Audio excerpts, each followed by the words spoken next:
रावण की मृत्यु के बाद पुष्पक विमान का क्या हुआ? इस विमान को रावण ने किससे हासिल किया था? पुष्पक विमान कई तकनीकों से लैस था।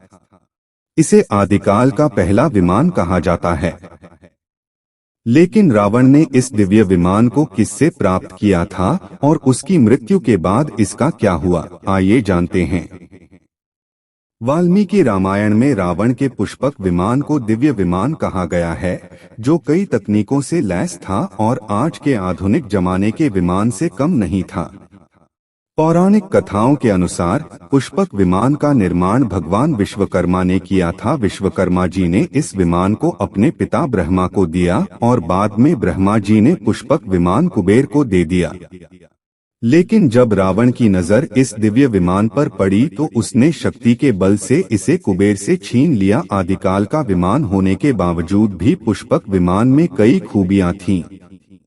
रामायण सुंदरकांड के 7वें अध्याय के अनुसार यह विमान मोर की आकृति का था और अग्नि व वायु की ऊर्जा से हवा में उड़ता था। साथ ही यह ऋतुओं के अनुसार वातानुकूल था। पुष्पक विमान को हर कोई नहीं उड़ा सकता था। कहा जाता है कि इस दिव्य विमान को केवल वही उड़ा सकता था जिसने इसके संचालन के मंत्र को सिद्ध किया हो। माता सीता का अपहरण कर रावण उन्हें पुष्पक विमान से ही लंका ले गया था। इसके बाद लंका में विजय प्राप्त करने और रावण का अंत करने के बाद रामजी माता सीता और लक्ष्मण के साथ इसी पुष्पक विमान से अयोध्या लौटे थे। रावण की मृत्यु के बाद पुष्पक विमान के अधिपति विभीषण बने, लेकिन विभीषण ने कुबेर को वापस यह विमान लौटा दिया।